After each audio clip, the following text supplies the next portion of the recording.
Hello student, I am दिशा सोनगरा और आज हम लोग बात करने वाले हैं सिम्पेथोमाइमेटिक एजेंट या फिर एड्रिनर्जिक एगोनिस्ट के बारे में।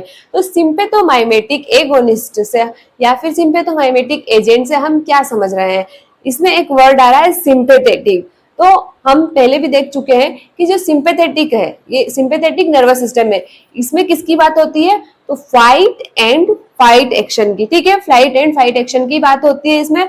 मतलब भी कि इसमें क्या हो रहा है, एनर्जी की रिक्वायरमेंट हो रही है। ठीक है, कोई भी फाइट वाली एक्शन है या फ्लाइट वाली एक्शन है, वहां पे हमको किसकी रिक्वायरमेंट पड़ रही है? तो सिंपैथेटिक नर्वस सिस्टम की।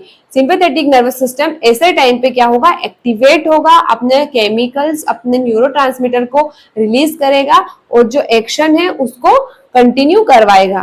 ठीक है, तो अब यहाँ पे क्या हो रहा है, सिंपैथोमाइमेटिक या फिर एड्रिनर्जिक एगोनिस्ट में सिंपैथेटिक से आप समझ गए जहां पर फाइट एंड फ्लाइट एक्शन होती है। सेकंड वन इज माइमेटिक्स, मतलब कि ऐसा एजेंट जो क्या करेगा, सिंपैथेटिक नर्वस सिस्टम की मिमिक्री करेगा।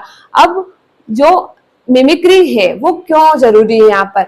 तो हो सकता है किसी कारण से हमारी बॉडी के जो केमिकल से जो न्यूरोट्रांसमीटर है वह रिलीज नहीं हो पा रहे हैं, वो नहीं बन पा रहे हैं और जो हमारी रिस्पॉन्स शो होने वाली वो नहीं हो पा रही है। देन हमको क्या करना पड़ रहा है, बाहर से कुछ ऐसे ड्रग देने पड़ रहे हैं जो किसकी तरह वर्क करते हो, सिंपैथेटिक नर्वस सिस्टम की तरह काम करते हो। ठीक है, तो ऐसे एजेंट को हम क्या बोलते हैं, सिंपैथोमाइमेटिक एजेंट्स। ठीक है, और जो सिंपैथेटिक नर्वस सिस्टम है वहां से कौन से न्यूरोट्रांसमीटर रिलीज होते हैं? तो एड्रिनलिन। ठीक है, तो इसीलिए हमारा जो इसका अदर नेम क्या है, एड्रिनर्जिक एगोनिस्ट भी है। एगोनिस्ट का काम क्या रहेगा? तो जो रिसेप्टर है, रिसेप्टर पर जाकर बाइंड करेगा और हमारे रिसेप्टर को एक्टिवेट करेगा। ठीक है, तो अब हम चलते हैं आगे। मिमिक सिंपैथेटिक नर्वस सिस्टम, मतलब जो मैंने अभी आपको बताया कि ये क्या करता है, सिंपैथेटिक नर्वस सिस्टम की मिमिक्री करता है।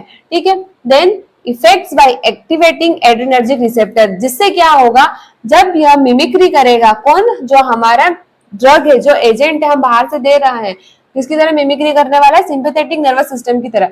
वो मिमिक्री करके क्या करेगा, तो जो एड्रिनर्जिक रिसेप्टर्स है उनको एक्टिवेट करने का काम करेगा। ठीक है, कौन से? तो अल्फा एंड बीटा जो रिसेप्टर्स है उनको एक्टिवेट करेगा।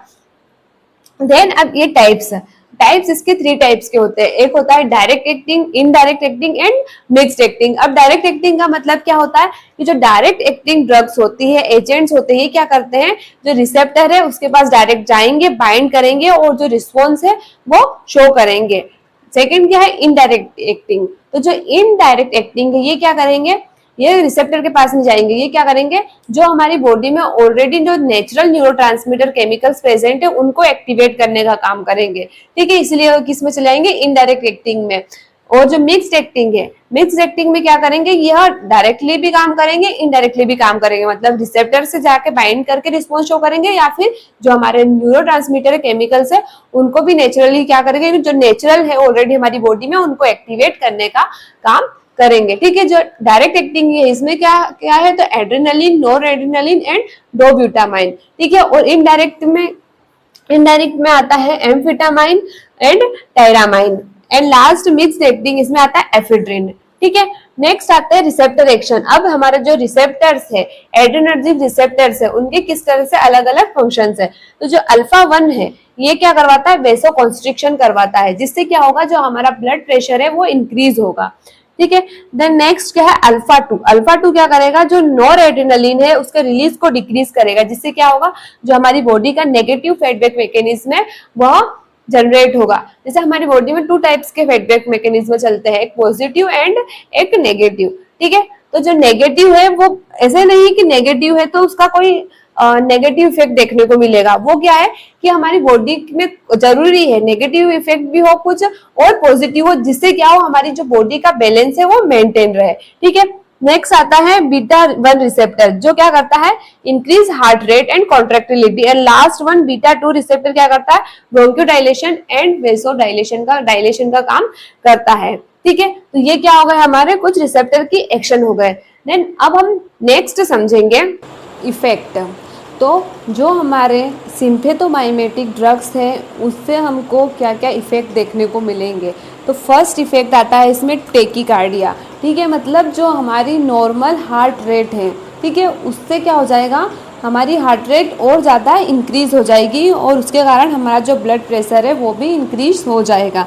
नेक्स्ट ब्रोंकियोडाइलेशन, मतलब जो हमारे ब्रोंकियास है, ब्रोंक्योल्स है, वो क्या हो जाएंगी, वाइड हो जाएगी, डायलेट हो जाएगी।